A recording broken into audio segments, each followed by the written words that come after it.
Hello everyone, I'm Bable Jonathan. You're welcome to this edition of the 6 p.m. primetime newscast on Equinox Television, live from our headquarters in Cameroon's economic capital, Douala, as the socio-political and security impasse hitting the two Anglophone regions of Cameroon continues deepening. The national president of the United Democratic Party, UDP, Lawan Bako, says Paul Atanganji, Minister of Territorial Administration of the Republic of Cameroon, is one of the frontline problems of Anglophones. He was speaking to journalists at a press conference in the Northwest Regional Capital, Bamenda, and authorities in the littoral region of the country take measures to prevent the Anglophone crisis from spilling into the region. This is one of the concerns of a security meeting that started today in Bonaberi in the Douala 4 subdivision. Those were top stories.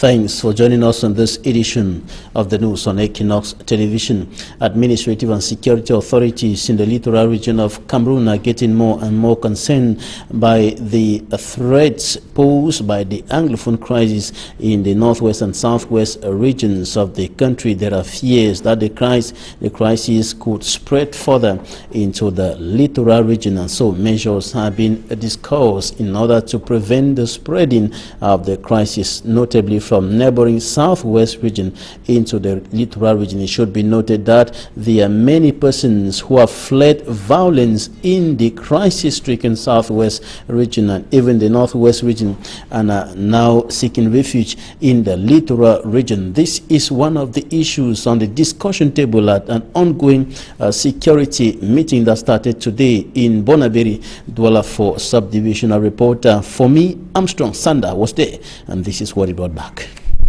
There are fears that the Anglophone crisis might spread further to the other parts of Cameroon. This is one of the reasons why the Littoral Regional Security Coordination Meeting is taking place in Bonaberi, which is the gateway into the city of Douala from the crisis-stricken northwest and southwest regions. The meeting, bringing together administrative and security officials of the littoral region, is coordinated by the governor of the region. According to the mayor of Douala 4 subdivision, the choice of Bonaberi to host this meeting is strategic. We have problems with the province, with the region of our border of northwest and southwest. And you know, Bonaberi is receiving all our border, and we have to continue to receive them. But the problem is that we ask the service of security to see who is who in Bonaberi. Considering the fact that Bonaberi shares a long boundary with the southwest region, authorities want to stop the Anglophone crisis from entering into Bonaberi and the littoral region as a whole. The recent killing of a gendarmerie officer in Pendamboku, Mungo Division, has been attributed by many to the current Anglophone crisis. The Littoral Regional Security Coordination Meeting will equally be focusing on other security challenges within the region, including armed robbery and drug abuse. Douala city dwellers are yet to recover from a broad-day armed robbery attack which led to the death of 3 persons at Total BP Cité. Governor Samuel Jodene Ivahad Dibois, Honorable Mangwa David, and other participants say the meeting is expected to come up with strong resolutions to enhance the security of persons and property within the region. And the deepening Anglophone crisis running on for more than 2 years now has been attributed to the country's territorial administration minister Paul Atanganji and the national chairman or president of the United Democratic Party UDP Lawan Bako says the government's over 12 billion francs CFA emergency humanitarian aid plan to displaced persons in the northwest and southwest regions and those out of the country is a laudable initiative, but could be punctured by the official in charge of spearheading its implementation. That's talking about the territorial administration boss at Tanga Njipol. Paul El-Hash Lawan Bako was speaking to reporters at the press conference in the Northwest Regional Capital, Bamenda. And during that press conference, he called on the head of state, Paul Biya, to investigate the whereabouts of 200 million francs CFA of election campaign money that was destined for political parties during the last senatorial election. I report in the Northwest Regional Capital, Selambu, files in details. The chairman of the United Democratic Party, the UDP of El-Haj Lawan Bako, has described the Minister of Territorial Administration as one of the problems Anglophones are facing. One of our sources had made repulsive statements that there is no Anglophone problem. But our head of state, His Excellency Paul Biya, acknowledged the effective existence of problems which the government has addressed, some of them, and the concerns of others. The worst of it is that when the said son of ours was appointed to a higher ministerial post, he went to Boya and said, the Anglophone problems are half solved because I am appointed to head this important ministry. What a paradox. His utterances and deeds have given a leeway to Anglophone agitators to continue with their negative acts. So let it be told that he is one of the Anglophone problems himself. While congratulating the head of state for setting up an emergency humanitarian assistance plan to rehabilitate victims of the Anglophone crisis, he has decried the management of 12 billion francs CFA put at the disposal of the Ministry of Territorial Administration. 4 months ago, the head of state presented 200 million francs for political parties in charge that took for the senatorial election. This money was meant for campaigns, and that money has not been seen. And this money was through the Minister of Territorial Administration, and now to take 12 billion francs and put it under the canopy of the Minister of Territorial Administration is a big concern, and that's why we are telling the head of state, investigate and tell me where that 200 million francs went, because we did not receive a franc as of today. If not so, the 12 billion francs you have put in place and the other money contributed by Cameroonians, that money tomorrow will be another thing which Cameroonians are not happy. Cameroon have to change and change for the better. Those who feel that they are going into government to serve themselves instead of the people, let the gods of this country take them off and put this country in the right place. El-Haj Lawan Bako was speaking recently during a press briefing in Bamenda, where his party presented President Paul Biya as their candidate for the presidential elections due this year. Let us pray the God Almighty to enable us join hands together and build a better nation for ourselves, our children and generation yet to come. It is against this background that we urge His Excellency Paul Biya to accept the people's call as their presidential candidate for 2018 elections. Given the fact that the head of state has lived the problems of the country for several decades now, the United Democratic Party's chair thinks he is better placed to resolve the problems of the country better than other candidates. He therefore advises the president to act now in order to put an end to the already unbearable situation in the northwest and southwest regions of the country. A Northwest correspondent, Stella, who has been closely monitoring the situation in that part of the country as far as the Anglophone crisis is concerned, and she indicates that the situation remains quite tense, with uncertainty and fear looming over the people of the northwest region of the country as the Anglophone crisis continues deepening. In the meantime, contributions continue streaming in from different parts of the country in view of meeting up the more than 12 billion francs CFA target for the emergency humanitarian plan initiated by the President of the Republic, Paul Biya, to assist persons who have been displaced by the Anglophone crisis within the national territory and those who are seeking refuge in neighboring Nigeria. And elite in the Adamawa region of the country have contributed over 21 million francs CFA. The money came from administrative officials, members of the lower and upper houses of parliament, as well as other personalities and officials from both the public and the private sectors. For greater details, here's an extract of the governor of the Adamawa region, Kirdadi Uka. Take a listen. I am totally satisfied because taking into consideration the time limit we have to organize this meeting, I do hope that the same spirit will continue, the spirit of solidarity, spirit of cohesion, spirit of what they call togetherness. So I think the Adamawa region is totally committed to support our brothers of Southwest and Northwest in any form.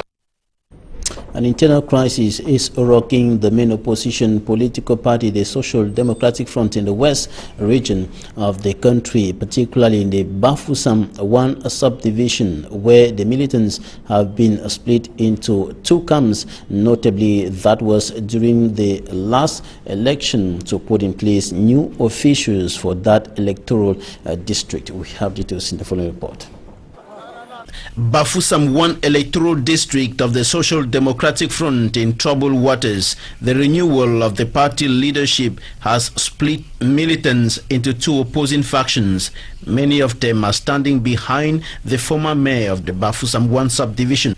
Cyril Nyang has been elected president of the electoral district without the green light of the National Executive Committee Leadership Renewal Commission led by Senator Paul Chachwang. The Congress delegates established a consensual bureau. Militants decided that leadership should change hands on the 17th of June. Meeting in Bamenda last weekend, the national office asked that the election should take place. With regard to the internal rules and regulations of the Social Democratic Front, the 61 cells making up the electoral district were not present at this electoral congress. Thus, the Leadership Renewal Commission members left the hall. But to Barrister Sapi Lavoisier, only the number of cells given by the West Regional Organizing Secretary should be considered. He gave the Regional Commission the list of cells that took part in the 2015 Congress, which elected the outgoing officials. There were 28 cells. In the meantime, 5 new cells have added. There are now 33 cells. The outgoing president of the Bafoussam 1 electoral district was absent at the Congress.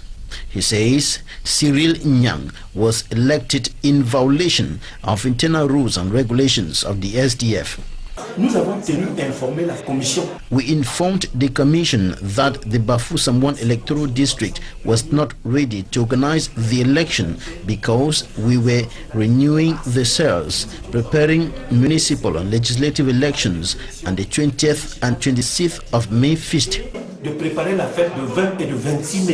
The Member of Parliament also rejects as false the number of cells published by the opposing faction. He says instead of 33, there are 61 cells in the Bafoussam 1 electoral district. Honorable Defo Umbe Sangong also argues that a resolution of the National Executive Committee of June 9, 2018 asked the National Organizing Secretary to prepare and organize the election with the Chachwang-led commission. But Barrister Sapi Lavoisier and the president-elect Cyril Nyang dismissed this argument with a resolution of the National Executive Committee of May 7, 2016, which prohibits members of parliament like Honorable Defo Umbe Sangong, mayors and their assistants from running for the post of electoral district president. Out of Cameroon, a German charity rescue ship which picked up 234 people and 17 crew members off the coast of Libya last week still hasn't been allowed to dock anywhere, and close to 350 migrants have been stranded at sea. Katsi, Euronews. Almost 350 migrants remain stranded on 2 ships in the Mediterranean. Lifeline, a German charity rescue ship, picked up 234 people off the coast of Libya on Thursday and still hasn't been allowed to dock anywhere.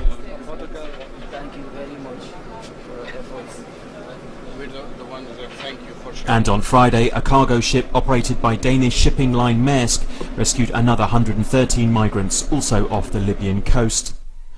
The Alexander Maersk remains stranded off the coast of the Sicilian town of Pozzallo. Neither ship has been allowed to dock by Italy or Malta, the nearest EU states. On Monday, Italy's anti-immigration interior minister visited Libya and proposed setting up migrant reception centres there. Meanwhile, the migrants wait.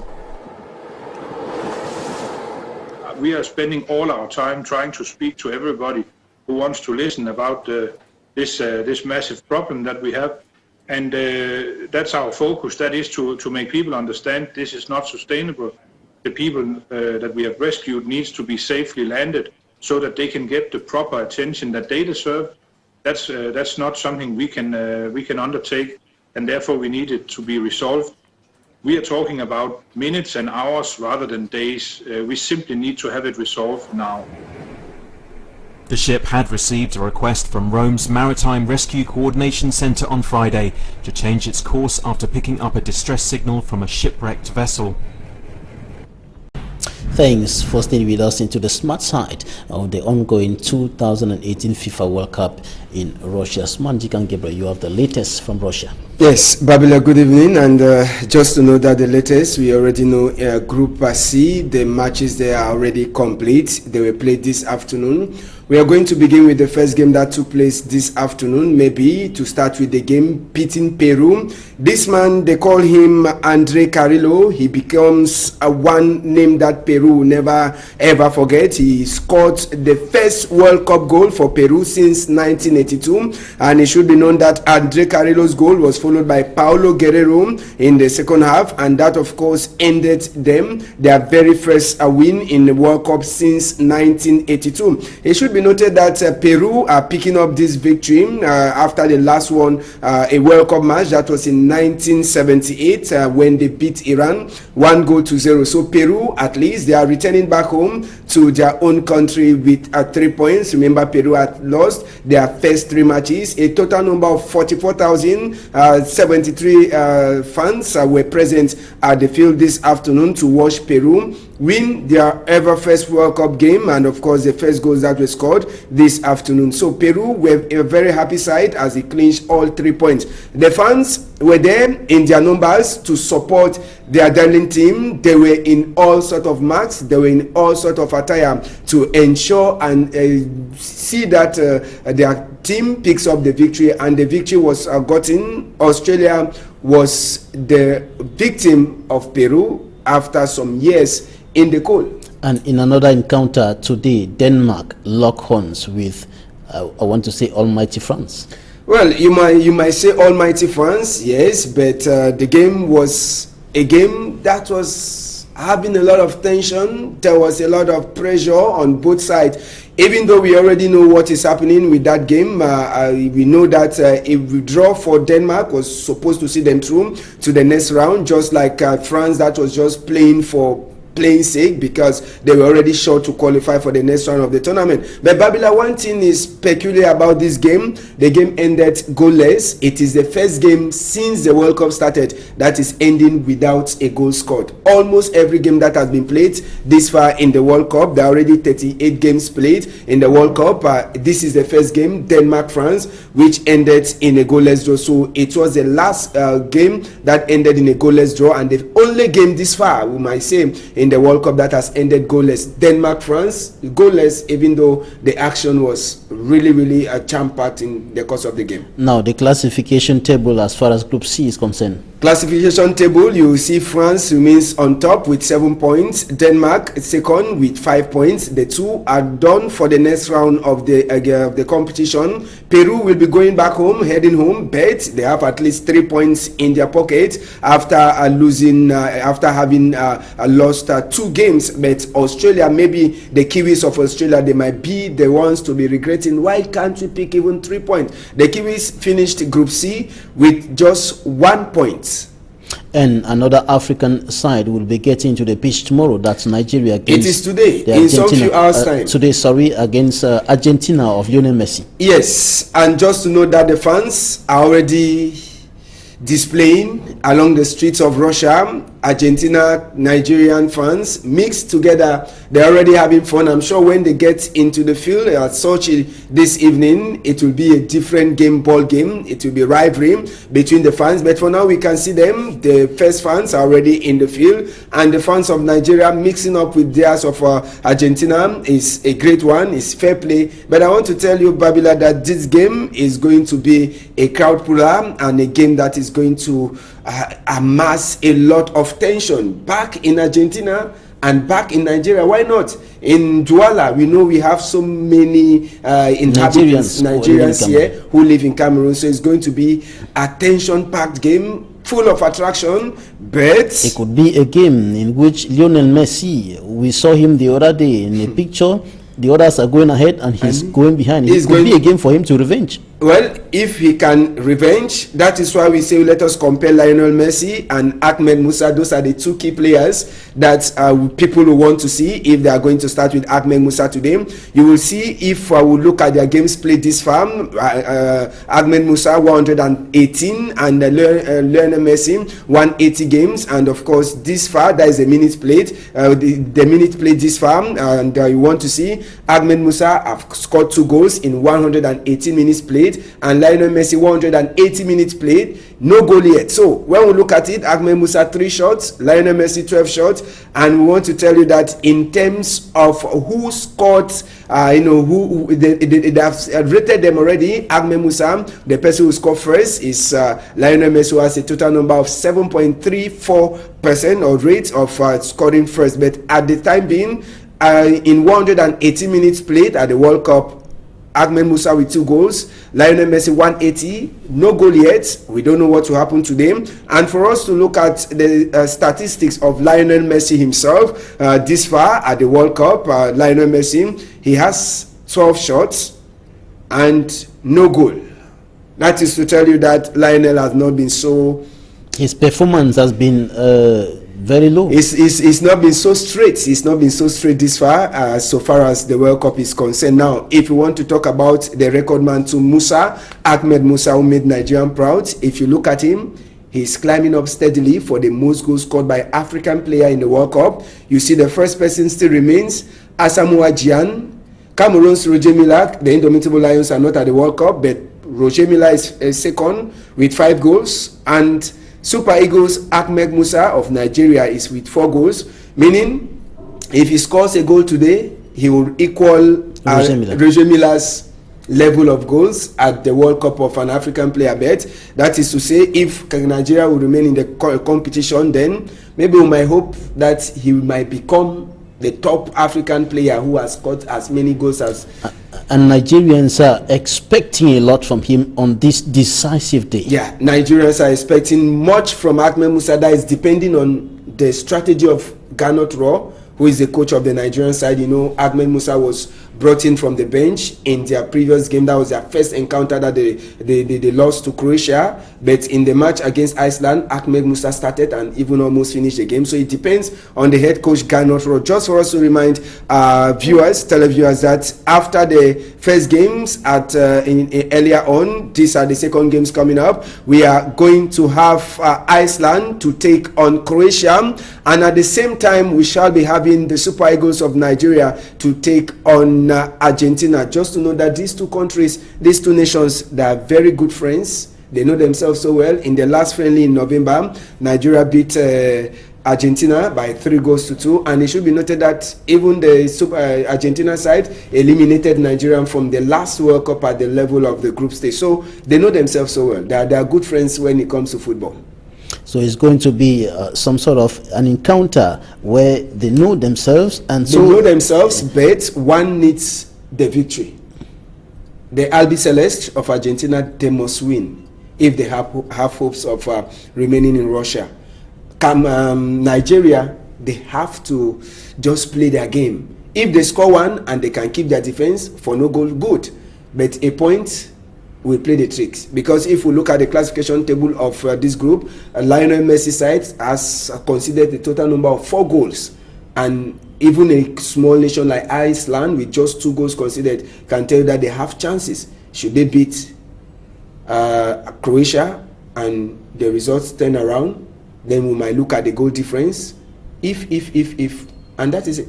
So the group is still very tight, though Nigeria needs just a point for them to go. Now, maybe for us to finish this evening, to tell you that yesterday we had another African team that played. But before that, to know that Portugal actually had a game to play with Iran. It ended 1-1. And I want to tell you, Babylon, that Cristiano Ronaldo became the first Portuguese player to miss a penalty in the history of the World Cup. Yesterday he had a spot kick, a penalty to take, but he missed that penalty, meaning the 2 key players at the World Cup now that many people are watching, Lionel Messi and Cristiano Ronaldo, they have all missed penalties. So it is equal. Now that match ended 1-1, but to know that that game was just a game of honor, because Cristiano Ronaldo's Portugal was already sure to play in the next round. The other game that actually removed a lot of tension was Spain that and Morocco. The La Roja of Spain and the Atlas Lions of Morocco. And one bad thing is that the Moroccans opened scores. They were met. They went again on the lead, and last minute Spain also scored. So it ended 2-2 between Morocco and Spain. So Morocco is heading home with at least a point. They are better off than their North African sisters, the Pharaohs of Egypt, who returned home with 0 in their back. So Morocco, they will say, after all, we came to Russia, at least we have our point in our back. We are coming back home to prepare maybe for the next edition if they are going to qualify. Now, the World Cup oldest players. World Cup oldest players, that is a package to finish this evening. You will see that the oldest player in the World Cup history is Issam El Hadari of Egypt, 2018. Before then, the oldest player was Faid Mandragon of Colombia with 43 years. But Issam El Hadari of Egypt, an African, is now top of the league, top of that classification of the oldest player to have appeared at the World Cup. He is 45 years, 161 days. Well, we talked about this, but we decided to come back to a full classification so that our people out there could also see. You can see in 1994, it was Roger Milla of Cameroon who was the oldest, 42 years and 39 days. So for now, an African is top. He is the oldest player, Issam El Hadari of Egypt, 45 years, 161 days. So that is the classification, and that is the end of this Smart Styles for Sports. Thanks, Smart Jikangebe. We'll be expecting you tomorrow with more news from Russia. That was the smart side of the 2018 FIFA World Cup in Russia. Thanks, ladies and gentlemen, for staying with us. Goodbye.